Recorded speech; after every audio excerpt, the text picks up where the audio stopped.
Okay, we are now in late July, and as you can see, the shallots are really growing well this year. They have done really well. Look at them, how big they are. These are our shallots.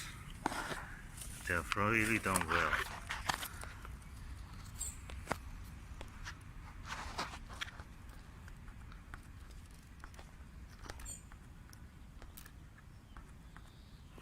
And I think that we will have around 3 or 4 kilos of shallots.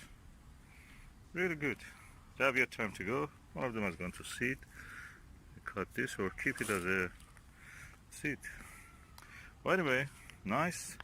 And we have some land which was here. It was here some, as you remember, some onions.